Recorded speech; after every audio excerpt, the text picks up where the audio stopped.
Hello everyone, कैसे हैं आप सब। होप आप सभी की प्रैक्टिस बहुत ही अच्छी चल रही होगी। आप सभी का स्वागत है हमारे channel memory point maths with Triyadi में। लास्ट हम लोगों ने एक्सरसाइज नंबर 6.2 को कंप्लीट कर लिया था।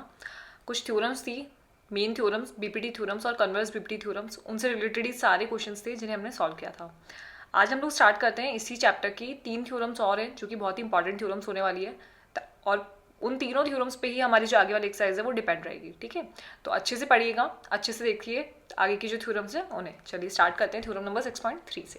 ओके, सबसे पहले स्टेटमेंट देखते हैं 6.3 का क्या कह रहा है हमें। If in two triangles corresponding angles are equal. Corresponding angles से आप समझते हैं क्या होता है। मान लीजिए दो ट्राइंगल्स हैं ए बी सी और डी ई एफ। ठीक है, ये कह रहा है कि दो ट्राइंगल्स है जिनकी करस्पॉन्डिंग एंगल्स इक्वल है, then their corresponding sides are in same ratio और proportion and hence the two triangles are similar. ठीक है, तो ये स्टेटमेंट हमें क्या कह रहा है कि अगर कोई दो ट्राइंगल्स है जिनके करस्पॉन्डिंग एंगल्स, यानी कि जैसे angle A is equals to angle D, angle B is equals to angle E और angle C is equals to angle F, ये होगा इनके करस्पॉन्डिंग एंगल्स। ठीक है, जो सिमिलर एंगल्स हो गए ए का डी, बी का ई और सी का एफ। ये जो एंगल्स हैं अगर ये इक्वल होंगे तो उनकी जो करस्पॉन्डिंग साइड्स होंगी, यानी A B upon D E, B C upon E F और A C upon D F, ये सेम रेशियो में होंगी। ये सिमिलर ट्रायंगल्स कहलाएंगे। समझ आई बात। ये है हमारा फर्स्ट स्टेटमेंट। तो हमें सबसे पहले ये करना है कि अगर ये करस्पॉन्डिंग एंगल्स हैं तो सबसे पहले हमें इनके रेशियोज को सेम बताना है, प्रूफ करना है कि इनके रेशियोज सेम होंगे। और अगर रेशियो सेम होते हैं तो ये जो ट्राइंगल्स हैं ये सिमिलर ट्राइंगल्स हो जाएंगे। ओके, ये हमें ये थ्योरम बताती है। तो चलिए देखते हैं किस अकॉर्डिंग हम इनके साइड्स जो है उनके रेशियोज को इक्वल करेंगे। देखते हैं। तो सबसे पहले हम लोगों को जो गिवन है क्या कि हमारा जो एंगल ए है वो हमारे किसके इक्वल है, एंगल डी के, और हमारा जो एंगल बी है वो हमारा किसके इक्वल है, एंगल ई के, और हमारा जो एंगल सी है वो हमारा इक्वल है एंगल एफ के। ये हो गए इनके करस्पॉन्डिंग एंगल्स, है ना। ये है हमें गिवन।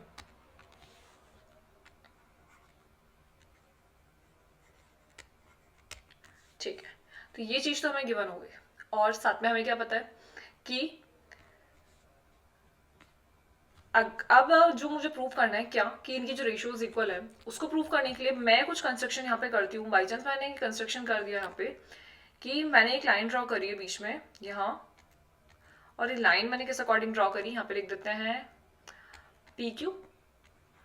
ये लाइन मैंने इस अकॉर्डिंग ड्रॉ करी है कि हमारा जो पी क्यू है वो पैरेलल हो गया ई एफ के, और हमारा जो डी पी है यानी ये वाली जो साइड है, ये साइड हमारी ए बी के इक्वल होगी।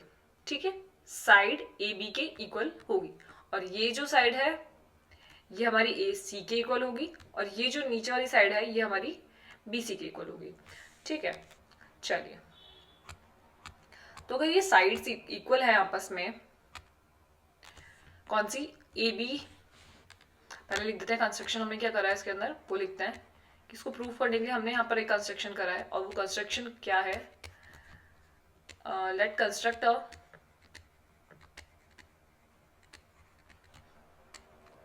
line PQ which is parallel to EF and AB जो है वो इक्वल हो जाएगा हमारी DP के, और AC जो है वो हमारा इक्वल हो जाएगा किसके, DQ के। तो यहां से आपको एक चीज दिख रही होगी क्या कि हमारा जो ट्रायंगल ABC है वो हमारा कॉन्ग्रेंट हो जाएगा DPQ के। क्या बन रहा है कि हमारा जो ABC ट्रायंगल है, ट्रायंगल ABC, ये हमारा कॉन्ग्रेंट हो गया किसके, ये कॉन्ग्रेंट का साइन है ना, सब जानते हैं आप। कॉन्ग्रेंट हो गया किसके, DPQ के। और क्यों हुआ, बाय यूजिंग SAS रूल, क्योंकि हमारा जो एंगल ए है वो एंगल डी के इक्वल है, ये हमें ऑलरेडी गिवन है, और ए बी इक्वल हो गया डीपी के, और ए सी इक्वल हो गया डी क्यू के। अब इससे क्या हुआ कि हम ये जानते हैं कि हमारा बी जो है वो हमारे ई के इक्वल है ना। और अगर आप ध्यान से देखें डी पी क्यू और एंगल डी पी क्यू यानी एंगल पी और एंगल ई जो बन रहा है वो भी आपस में इक्वल होंगे। क्यों? क्योंकि ये दोनों लाइंस आपस में पैरेलल है। कौन सी? पी क्यू और ई एफ, है ना। क्या एंगल पी जो है वो हमारा इक्वल हो जाएगा एंगल ई के। क्यों? क्योंकि हमारा जो डी क्यू है वो पैरेलल है ई एफ के, तो उसकी वजह से ये क्या हो जाएगा, ये बन जाएगा हमारा करस्पॉन्डिंग एंगल। करस्पॉन्डिंग एंगल बन जाएंगे ना, दो लाइंस पे, दो पैरेलल लाइंस पे बनते हैं जो एंगल्स। चलिए, तो अब हमें इससे क्या पता चला, जब हमारी लाइंस पैरेलल हो गई, कौन सी? D P sorry P Q और ई एफ, ये अगर पैरेलल है कि हमारा जो ये ट्रायंगल बन रहा है डी ई एफ, इसके अंदर हम लिख सकते हैं D P upon E F और D Q upon Q F. क्यों? बेसिक प्रोपोर्शनलिटी थ्योरम से, है ना। हो सकता है ना। कैसे? कि जब हमारी साइड पैरेलल है जो कि हमारे ट्रायंगल को इंटरसेक्ट कर रही है, तो वो हमारे ट्रायंगल की बाकी दोनों साइड्स को इक्वल रेशियो में डिवाइड करती है। तो D P upon E P E हो जाएगा और D Q upon Q F हो जाएगा। तो इसको लिख दें क्या? D P upon P E, ये इक्वल हो जाएगा हमारा D Q upon Q F के। ये है ना। D P upon P E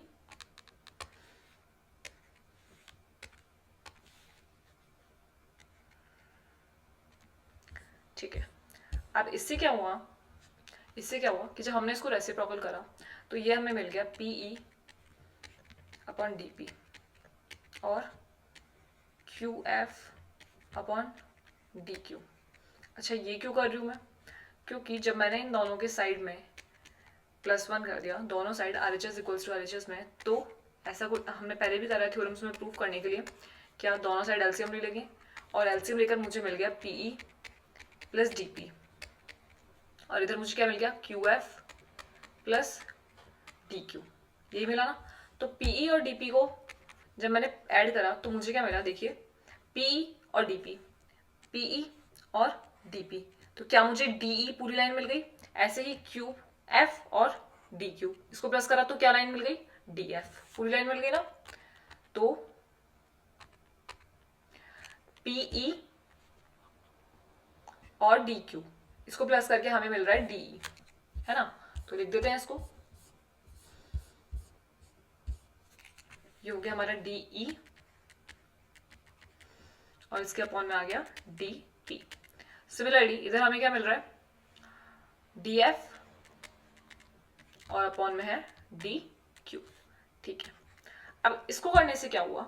इसको करने से ये हुआ कि हम ये जानते हैं कि हमारी जो डीपी लाइन है वो हमारी किसके इक्वल है? ए बी के, है ना। क्यों? क्योंकि हमारा जो ट्रायंगल है वो आपस में कॉन्ग्रुएंट है। तो मैं यहाँ पे ये चीज यहाँ पे भी लिख सकते हैं हम लोग कि इससे हमें ये पता चला कि हमारा जो ए बी है, नहीं ये तो उन्होंने ऑलरेडी लिख रखा है ना कंस्ट्रक्शन में। कैसे ये लिखा हुआ कंस्ट्रक्शन में? देखिए, हम लोगों ने इस अकॉर्डिंगली जो कंस्ट्रक्शन किया था कि हमारा जो ए बी है वो डीपी के इक्वल हो जाए। तो क्या मैं डीपी की जगह ए बी लिख सकती हूँ?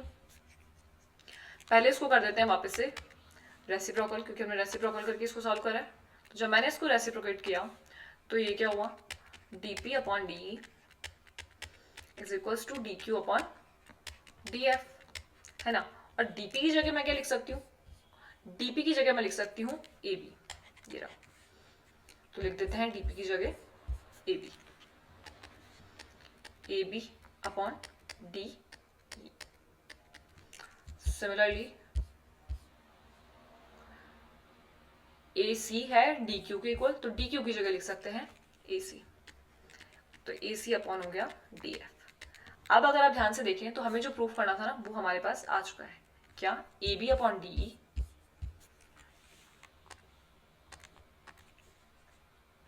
ए बी अपॉन डी ई, है ना, और ए सी अपॉन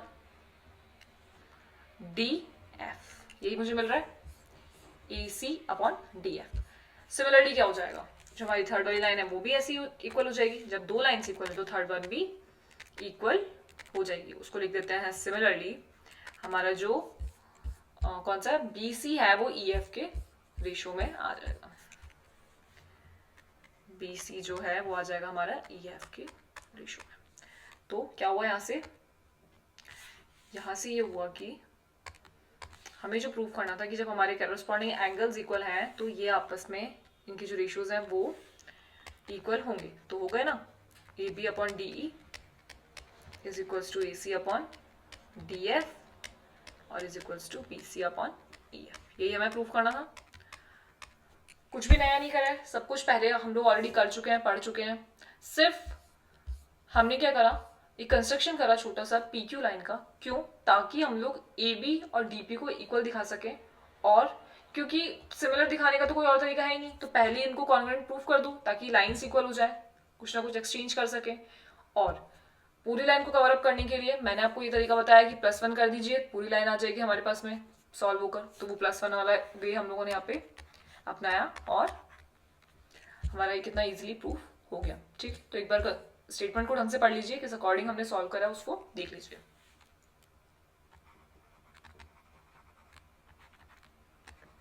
देखिए,